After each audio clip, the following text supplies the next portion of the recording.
Greetings to all of you. In the last lecture, we discussed about the differences between DNA and RNA. There we saw that RNA is less stable and more reactive in comparison to the DNA. That's why DNA is considered as more suitable as a genetic material. So DNA is the main genetic material in most of the life form.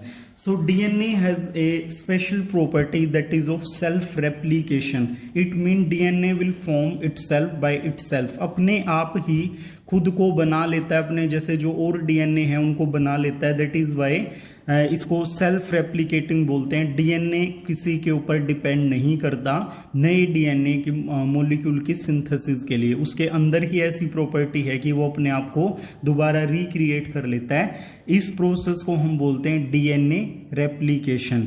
It is of two type.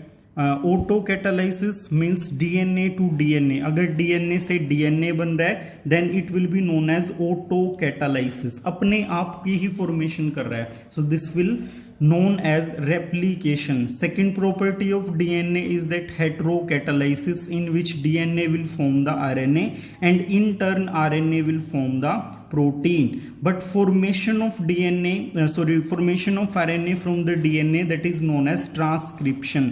So replication, transcription and formation of the protein from the RNA, that will be known as translation. सो ये तीन properties हैं, तीन processes हैं different जो हम इस chapter में discuss करने वाले हैं. So first of all we will discuss the replication.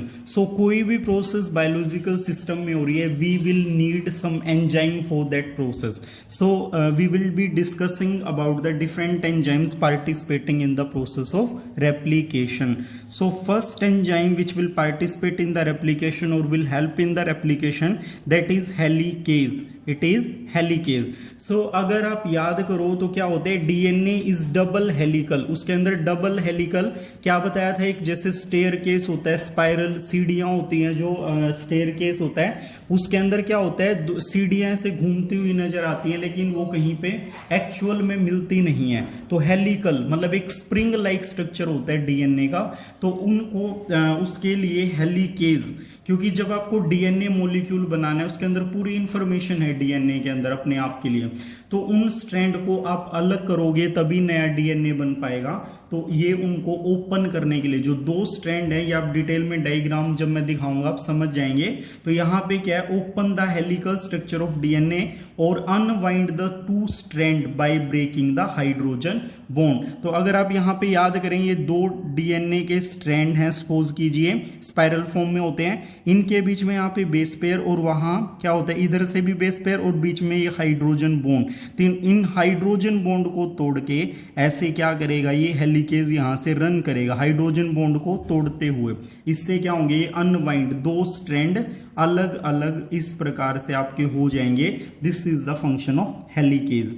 Second enzyme for the replication is topoisomerase. Topoisomerase क्या करेगा, अब आपको पता है कि डीएनए इस फॉर्म में होता है, स्पाइरल फॉर्म में ऐसे रन करता है. तो जब कोई चीज ऐसे सपोज कीजिए आपके पास कोई रोप है, रस्सी है, रस्सी में क्या होता है, दो अलग अलग मतलब उसको अगर हम कॉमन लैंग्वेज में बोले उसको क्या है, ऐसे बांट के दो रस्सियों को मतलब स्पाइरल फॉर्म में घुमा देते हैं. तो जब आप उन रस्सियों को खोलते हैं, उनको अलग अलग करते हैं, तो क्या होता है, वो दोबारा से एक दूसरे के साथ वाइंड अप हो जाती हैं, दोबारा से वाइंड हो जाएंगी एक दूसरे के साथ. हालांकि लूज पैकिंग होगी बट वो वाइंड कर जाती है. तो उस वाइंडिंग वहां पे एक टेंशन होती है. लेकिन अगर उसी रस्सी के अलग अलग टुकड़ों को आप खींच दोगे तो वो दोबारा से वाइंडिंग उनके बीच में नहीं होगा. सो उस टेंशन को रिमूव, मतलब ये जो स्पाइरल है ये ऐसे निकल गए हैं, ये अलग अलग हो गए हैं दो स्पाइरल इस तरीके से. तो इनके बीच की जो ये टेंशन है इसको सीधा बनाने का जो काम है वो टोपोआइसोमरेज करता है. Topoisomerase will remove the tension between these specific strand. इनके स्ट्रैंड की जो टेंशन है उसको ये रिमूव कर देता है. इसके बाद जो एंजाइम आएगा that is single strand stabilising enzyme, इसको स्टेबल करने वाला एंजाइम जो सिंगल स्ट्रैंड को स्टेबलाइज करेगा वो कौन सा है, मतलब इसको भी अभी तक ये तीनों का काम क्या है, इन तीनों एंजाइम का इनको अलग अलग करके और स्टेबलाइज कर देना, तो ये स्टेबलाइजिंग एंजाइम होता है। Fourth enzyme is ligase. Ligase fourth enzyme है जो क्या करेगा, नए डीएनए बनेंगे उनको एक दूसरे के साथ जोड़ेगा, that is for the joining of DNA fragment. अब आता है बहुत इंपॉर्टेंट एंजाइम है ये, DNA polymerase first DNA polymerase है, removal of the primer and filling the gap. जब ये यहाँ पे जैसे अनवाइंडिंग हो जाती है, यहाँ नए प्राइमर छोटे छोटे फ्रेगमेंट जुड़ेंगे आरएनए के, which will act as a primer, तो प्राइमर के तौर पे काम कर रहे हैं और इस प्रोसेस को आगे बढ़ाएंगे। तो इन प्राइमर को बाद में रिमूव करना पड़ता है और जो नया डीएनए स्टैंड आएगा उसको आपस में जोड़ना पड़ता है, तो वो वाला काम कौन करेगा, that will be done by the DNA polymerase first. Next enzyme is primase. Primase क्या है, help in the primer synthesis, जो ये छोटे टुकड़े यहाँ पे डीएनए रेप्लिकेशन को स्टार्ट करने के लिए काम आते हैं, वो आपके प्राइमेज होते हैं, उनकी फॉर्मेशन के लिए एंजाइम होता है। ये प्राइमेज है, सॉरी प्राइमर है, ये क्या है, these are the small RNA segment. इसके बाद आता है आपका डीएनए पॉलीमरेज थर्ड एंजाइम है ये, डीएनए पॉलीमरेज थर्ड। इसके अंदर 3 डिफरेंट सब यूनिट होती हैं। First unit is alpha subunit which will act as catalytic unit. Catalytic मतलब डीएनए सिंथेसिस की प्रोसेस को स्पीडली करवाने में हेल्प करेगी।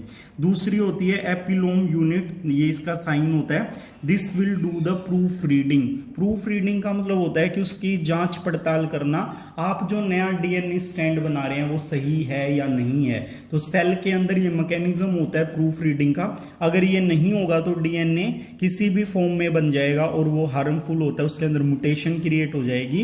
तो उस चीज को मतलब परफेक्टली करने के लिए आपकी एपोलिमिक सब यूनिट प्रेजेंट होती है। थर्ड सब unit is beta 2 subunit which will act as sliding clamp, मतलब डीएनए सिंथेसिस जैसे ये आगे स्टैंड बनता रहेगा तो ये आगे मूव करवाने में उसकी हेल्प करे। Eighth enzyme is phosphorylase, it will add the phosphoric acid during the formation of new DNA. And next is nuclease, it will again do the proof reading। Proof reading बहुत ज़्यादा जरूरी है, इसीलिए आपके 2 स्टेप पे आपकी proof reading हो रही है। 2 डिफरेंट एंजाइम्स आर प्रेजेंट, अगर एक से गलती हो जाते हैं तो दूसरा जैसे न्यूक्लियस है वो उसको करेक्ट कर देगा।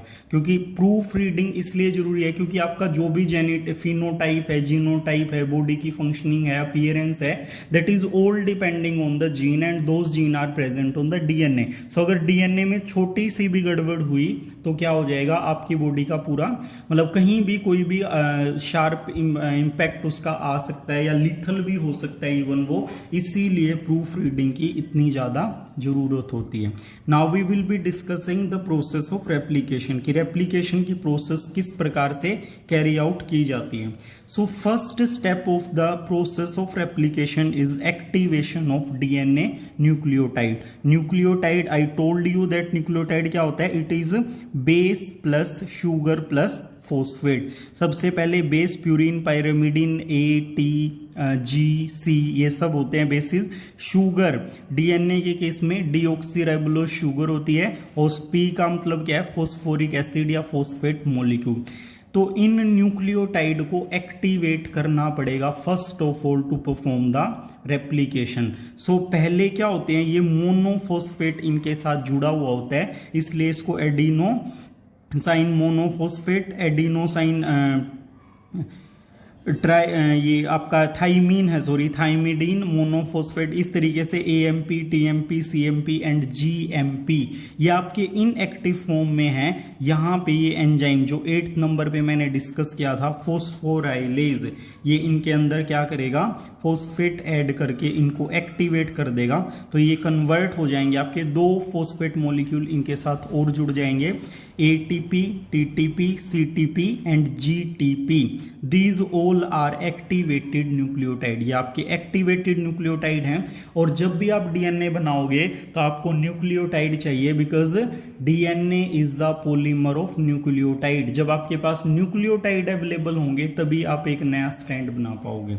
That's why these are very much important. Second step is opening of the DNA helix, जो बताया था मैंने वहां पे। फर्स्ट जो हमारा एंजाइम हमने डिस्कस किया था helicase, that will perform the unwinding, opening of the DNA helix, उसको ओपन करना है। तो सबसे पहले इसमें क्या होगा, recognization of the ori site. Ori site होती है ओरिजिन ऑफ रेप्लिकेशन, जहां से वो पॉइंट जहां से रेप्लिकेशन स्टार्ट होगा। तो सपोज कीजिए आपका क्या है, डीएनए के स्ट्रैंड है, यहां से हो रही है, तो इस साइट को सबसे पहले रिकॉग्नाइज करना पड़ेगा। तो ये रिकॉग्नाइज की जाती है। इसके बाद इस साइट पे हेलिकेज अटैच हो जाता है and it will open the helix of DNA. ओरी साइट से वो उसको अलग अलग कर देगा। इसके बाद टोपोआइसोमेरेज होगा, that will release the tension of this helix, मतलब ये जो स्ट्रैंड है इनकी अंदर जो टेंशन है ये उसकी वजह से वाइंड अप हो सकते हैं दोबारा, उस चीज को ये रिमूव कर देगा topoisomerase. Third step of the replication is primer formation. Primer क्या होता है, ए स्मॉल आरएनए सेगमेंट, आरएनए का छोटा सा पार्ट होता है which will initiate the process of replication. तो यहां देखो ओपनिंग ऑफ डीएनए हेलिक्स में क्या है, सपोज कीजिए ये आपके 2 स्ट्रैंड है जो ब्लैक कलर से मैंने शो किए हुए हैं, 3 prime to 5 prime, 5 prime to 3 prime. इनको धीरे धीरे सपोज कीजिए ये ऐसे थे तो इनको अलग अलग ऐसे हेलिकेज इनको अलग करते हुए जाएगा और ये इस फॉर्म में आ जाएंगे। This is known as replication fork, इसको रेप्लिकेशन फोर्क बोलते हैं। अनवाइंड हो गया। इसके बाद थर्ड स्टेप काम करेगा जो प्राइमर फॉर्मेशन का है। तो ये यहां पे जो मैंने स्मॉल सेगमेंट दिखाए हुए हैं 5 प्राइम टू 3 प्राइम, ये आपके क्या हैं, ये प्राइमर हैं। तो प्राइमर क्या है, DNA directed RNA polymerase. RNA polymerase मतलब आरएनए को पॉलीमर बनाने वाला, मतलब आरएनए के छोटे छोटे सेगमेंट को जोड़ के उसकी चेन बनाने वाला। तो आरएनए पॉलीमरेज इस दौरान काम करेगा और ये आपके सेगमेंट वाले प्राइमर क्या होता है वो देख लीजिए। ये न्यूक्लियोटाइड है, 4 न्यूक्लियोटाइड यहाँ जोड़ के दिखाए हुए हैं, क्योंकि स्मॉल होता है इसलिए आपको दिखाना पड़ेगा कि वो स्मॉल है। सिर्फ इनिशिएट करने के लिए होता है ये रेप्लिकेशन की प्रोसेस को। तो 3 प्राइम एंड पे OH फ्री होता है और 5 प्राइम एंड पे जो फॉस्फेट ग्रुप है वो आपका फ्री होता है। ये मैं कई बार डिस्कस कर चुका हूं अपने प्रीवियस लेक्चर्स में, अगर आपने नहीं देखा है तो आप जाके उनको देख सकते हैं। तो अब हमेशा जो नया बॉन्ड बनेगा वो आपका कहाँ बनेगा, वो 3 प्राइम पे। इसके बीच में यहाँ बॉन्ड बन रहा है जैसे किसके साथ, फॉस्फेट ग्रुप के साथ। तो यहाँ पे 3 OH ग्रुप जहां प्रेजेंट है वहां से हम प्रोसेस को इनिशिएट कर सकते हैं, मतलब उसको आगे जो मोनोमेरिक यूनिट है उनको जोड़ सकते हैं। तो बॉन्ड हमेशा 3 प्राइम एंड पे बनेंगे। तो यहाँ ग्रीन कलर से जो नया न्यूक्लियोटाइड दिखाया हुआ है ये आपका डीएनए का है। तो आरएनए प्राइमर के आगे डीएनए बनना शुरू हो जाता है, तो ये बॉन्ड बनता है। एक बात जो आपको यहाँ पे ध्यान रखनी है, new strand will always grow in the direction from 5 prime to 3 prime. ये बात आपको ध्यान रखनी है, वो किसी भी स्ट्रैंड पे बन रहा है, चाहे 3 प्राइम टू 5 प्राइम वाले पे या 5 प्राइम टू 3 प्राइम वाले पे, लेकिन न्यू डीएनए की सिंथेसिस हमेशा 5 प्राइम टू 3 प्राइम ही होगी। 53 से याद रख लो, 5 प्राइम टू 3 प्राइम। अब देखो प्राइमर यहाँ पे ये अलग हुए, इस स्ट्रैंड की जो पोलैरिटी है वो 3 प्राइम टू 5 प्राइम है। अब यहाँ पे 5 प्राइम टू 3 प्राइम अपोजिट होता है, हमेशा पता आपको एंटी पैरेलल होता है। तो 5 prime to 3 prime polymer primer है जो ऐड हो जाएगा। तो यहाँ पे कोई कॉम्प्लिकेशंस नहीं है क्योंकि 3 प्राइम एंड पे OH ग्रुप फ्री है और यहाँ पे आपका नया डीएनए सेगमेंट बनना शुरू हो जाएगा। कॉम्प्लिकेशन कहाँ है, वो इस सेकेंड स्ट्रैंड में है, क्योंकि ये बीच में यहाँ से स्ट्रैंड स्टार्ट होगा, क्योंकि ये 5 प्राइम टू 3 प्राइम है। बट नया जो सेगमेंट बनेगा वो हमेशा 5 प्राइम टू 3 प्राइम। अब ये जैसे यहाँ पे 3 प्राइम है तो डीएनए का यहाँ 5 प्राइम टू 3 प्राइम जुड़ जाएगा, तो ये मतलब लास्ट में जो फ्री रहेगा वो 3 प्राइम वाला ही रहेगा। तो इस प्रोसेस को हम डिटेल में देखेंगे। तो लीनियर डीएनए में ओरी साइट आपको ऐसे मिल जाएगी, उससे रेप्लिकेशन फोर्क बन जाएगा। लेकिन अगर सर्कुलर डीएनए प्रेजेंट है तो वहां पे इस तरीके से रेप्लिकेशन बबल बनेगा। रेप्लिकेशन के लिए साइट है ये, तो यहाँ पे बबल जनरेट हो जाता है।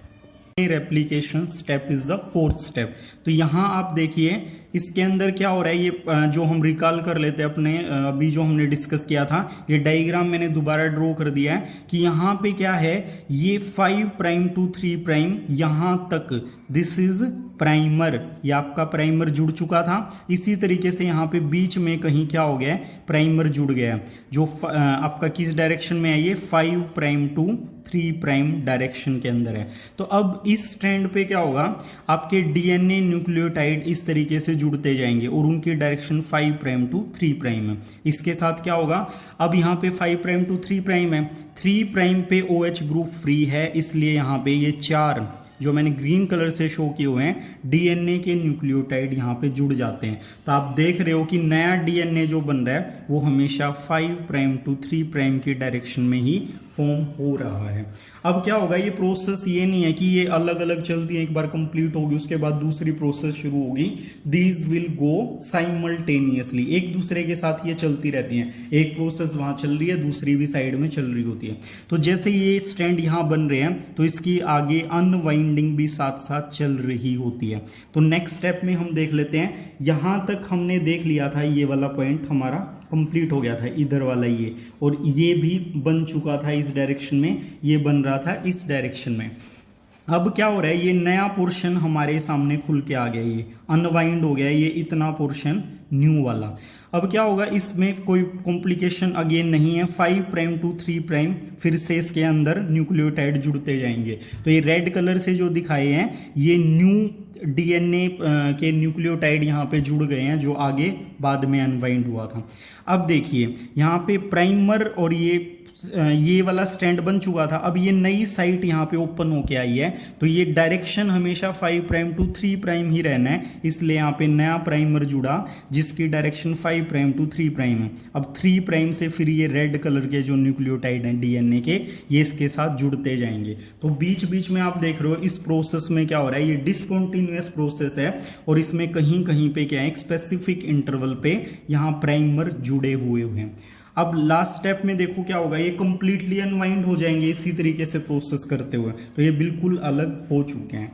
तो यहां तक हमने देख लिया था, ये सिंथेसिस हो चुकी है, ये अलग हुई थी 5 प्राइम टू 3 प्राइम, ये अलग हुई थी 5 प्राइम टू 3 प्राइम, और ये चल ही रही है 5 प्राइम टू 3 प्राइम, इसमें कोई कॉम्प्लिकेशन नहीं है। तो यहां तक सिंथेसिस इसमें हो चुकी थी, यहां तक इसमें, फिर ये नया अनवाइंडिंग जो होगा अगेन इसमें यहाँ पे 5 प्राइम प्राइमर अटैच होगा 5 प्राइम टू 3 प्राइम की डायरेक्शन में और नए न्यूक्लियोटाइड जुड़ जाएंगे और इसके अंदर वो कॉन्टिन्यूसली जुड़ते जा रहे हैं। तो इस प्रकार से आप देख रहे हो कि एक स्ट्रैंड जो 5 प्राइम टू 3 प्राइम वाली डायरेक्शन पे बन रहा है वो अपोजिट डायरेक्शन में बन रहा है, उस पोलैरिटी को मेंटेन करने के लिए 5 प्राइम टू 3 प्राइम वाली, कि न्यू स्ट्रैंड हमेशा 5 प्राइम टू 3 प्राइम ही बनेगा। इसलिए यहाँ पे ये क्या हो रहा है, ये आपका फ्रेगमेंट्स के अंदर बन रहा है और ये कॉन्टिन्यूसली बन रहा है। सो जो न्यू स्ट्रैंड आपका फ्रेगमेंट की फॉर्म में बन रहा है, उन फ्रेगमेंट्स को हम ओकाजाकी फ्रेगमेंट बोलेंगे। क्या बोलेंगे बेटा? Okazaki fragment. लेकिन ये इस तरीके से फ्रेगमेंट की फॉर्म में नहीं रह सकता, मतलब हम इसको ऐसे एक्सेप्ट नहीं कर सकते। तो इसके लिए क्या होगा, इसके बीच में मैंने लाइगेज एंजाइम बताया था जैसे, या आपका जो दूसरे एंजाइम इस प्रोसेस में इन्वॉल्व हैं प्राइमर को रिमूव करने के लिए, वो सारे इन प्राइमर को यहाँ से रिमूव कर देंगे, इन प्राइमर को निकाल दिया जाता है यहाँ से, और लाइगेज एंजाइम नए न्यूक्लियोटाइड जोड़ के इस को कॉन्टिन्यूअस बना देता है 5 प्राइम टू 3 प्राइम तक। लेकिन ये स्टार्टिंग में क्या है, बनते टाइम ये 5 मतलब ओकाजाकी फ्रेगमेंट्स की फॉर्म में बनी है। So this new strand here which is forming in continuous manner this is known as continuous strand और लीडिंग स्ट्रैंड, क्योंकि ये लीड कर रहा है, क्योंकि कॉन्टिन्यूअसली बनना है, कोई कॉम्प्लिकेशन है नहीं, तो इसलिए इसके अंदर इसको लीडिंग स्ट्रैंड भी बोला जाता है। बट दूसरा वाला जो स्ट्रैंड है दैट इज डिसकॉन्टिन्यूअस स्ट्रैंड, क्योंकि वो डिसकॉन्टिन्यूअस मैनर में बन रहा है और ये पीछे रह जाता है, that is why it is known as lagging strand. लेकिन बाद में इसके प्राइमर रिमूव करके इसको कॉन्टिन्यूअस बना दिया जाता है। तो primer will be removed from discontinuous strand और इसके बीच में लाइगेज एंजाइम, लाइगेज का मतलब जोड़ना होता है, वो इसको जोड़ता हुआ चलेगा। इस प्रकार से आपके पास दो नए डीएनए, एक ही था ना स्टार्टिंग में, आपके पास एक डीएनए था, उसका अनवाइंडिंग हुआ, उसके बीच में दो नए स्ट्रैंड बने और आपके पास क्या है, टू डिफरेंट डीएनए 1 डीएनए 2, ये आपके पास दो डीएनए के मॉलिक्यूल आपके सामने आ जाते हैं। This is known as replication. अब यहाँ पे डिस्कस करने वाली बात क्या है कि DNA replication is the semi conservative process. Semi क्या होता है, हाफ, और कंजर्वेटिव किसी चीज को मेंटेन करना, कंजर्व करना, उसको बनाए रखना। तो आप यहां पे देख सकते हो ये ब्लैक लाइन से जो मैंने ओल्ड डीएनए दिखाया हुआ है, ये दो आपस में जुड़े हुए थे। अब क्या हुआ, एट लास्ट आपको क्या मिला, एक ब्लैक नए डीएनए में, मतलब दोनों जो नए डीएनए हैं आपके पास, उनके अंदर एक एक ब्लैक लाइन है, एक ब्लैक पुराना स्ट्रैंड है। तो पुराना स्ट्रैंड एक एक आया, इट मींस क्या हुआ, सेमी हाफ आया और उसको कंजर्व किया, इसलिए उसको कंजर्वेटिव। तो सेमी कंजर्वेटिव प्रोसेस है। इसके ऊपर आपसे पूछा जा सकता है ये स्ट्रैंड से रिलेटेड कि 3 प्राइम टू 5 प्राइम ओल्ड, ये ओल्ड वाला है, ये वाला, ये ब्लैक लाइन से दिखा है, इसके ऊपर कौन सा नया डीएनए बनेगा, तो इसके ऊपर बेटा लीडिंग स्ट्रैंड बनेगा, लीडिंग स्ट्रैंड। और आपसे पूछ ले कि 5 प्राइम टू 3 प्राइम, इसके ऊपर कौन सा बनेगा, तो इसके ऊपर आपका लैगिंग स्ट्रैंड बनेगा। इस टाइप के क्वेश्चंस आपसे कॉम्पिटिटिव एग्जाम में पूछे जा सकते हैं और बोर्ड में इसका एक्सप्लेनेशन आएगा, वो आप आई होप अच्छे से उसको कर पाएंगे, आपको समझ आ गया होगा। तो सेमी कंजर्वेटिव वाली जो प्रोसेस है उसको हम देख लेते हैं एक बार। To prove the semi conservative nature of DNA of Escherichia coli was grown into the medium containing the heavy nitrogen. Heavy nitrogen के अंदर Escherichia coli को डेवलप किया गया। हैवी नाइट्रोजन जिसका मोलिकुलर मास 15 है, तो वहाँ पे इसको डेवलप किया गया। तो जितने भी मतलब नए स्ट्रैंड बनेंगे उनके पास क्या होगा, नाइट्रोजन कंज्यूम जो करेंगी वो हैवी नाइट्रोजन करेगी। तो इसीलिए वहाँ पे जो स्ट्रैंड होगा, एक डीएनए वहाँ से एक्सट्रैक्ट किया गया जिसके अंदर दोनों हैवी नाइट्रोजन प्रेजेंट थे। अब इनको क्या किया गया, इसको दोबारा से normal N containing medium, nitrogen containing medium जो नॉर्मल है, जो नॉर्मल हमारी होती है 14 मोलिकुलर मास वाली, उसके अंदर इसको डेवलप करवाया गया। तो वहाँ क्या होगा, जो नए स्ट्रैंड बने, ये वाले नए स्ट्रैंड, इनके अंदर क्या था, एक सेमी कंजर्वेटिव नेचर प्रूव करना है। तो पुराने वाले स्ट्रैंड क्या है, विद हैवी नाइट्रोजन, और नए स्ट्रैंड जो हैं वो आपके नॉर्मल नाइट्रोजन के साथ प्रेजेंट थे। अब दोबारा से एक और स्टेप किया गया, क्योंकि इनके अंदर जल्दी हो जाती है रेप्लिकेशन 20 मिनट में, तो नॉर्मल में ही दोबारा से किया गया। तो सपोज करो इस स्ट्रैंड से जो 2 स्ट्रैंड बने उनके अंदर क्या था, अब तो ये एक ही बच जाएगा। तो एक नॉर्मल डीएनए, सॉरी हैवी वाला, एक ओल्ड स्ट्रैंड और एक नए वाला। अब इसके साथ जो बनेगा ये दोनों ही क्या बनेंगे, नए बनेंगे। इसी प्रकार से यहाँ पे इसको जब डिवाइड करेंगे तो क्या होगा, एक के अंदर ओल्ड वाला है और एक कंप्लीटली न्यू बनेगा। तो यहाँ पे आप देख सकते हो कि सेमी कंजर्वेटिव नेचर यहाँ पे आपके सामने आ रही है। इसको प्रूव कैसे किया गया, जैसे जेल इलेक्ट्रोफोरेसिस होती है तो उसके अंदर इसको लोड किया गया, सैंपल को एक ही बैंड आया, सेकंड वाले में फिर लोड किया गया तो 2 बैंड आए, एक N15 वाला और आपका एक N14 वाला। ठीक है, मतलब 2 अलग अलग स्ट्रैंड आ जाएंगे यहाँ पे, मतलब इससे स्लाइटली शिफ्ट कर जाएंगे, बैंड एक ही आएगा क्योंकि दोनों का मतलब जो मास है वो सेम ही रहेगा। अब थर्ड वाला जब किया तो उसके अंदर क्या है, आपको एक स्ट्रैंड इनका मिलेगा, बैंड मिलेगा सॉरी, और इन वालों का बैंड अलग मिलेगा क्योंकि ये लाइट वेटेड है। इस प्रकार से आपका सेमी कंजर्वेटिव नेचर जो है वो डीएनए का प्रूव हो जाता है with the help of heavy nitrogen and alternative change of the that is nitrogen in the medium. So In this way, you see the process of replication and its property that it is semi-conservative in nature. Thank you.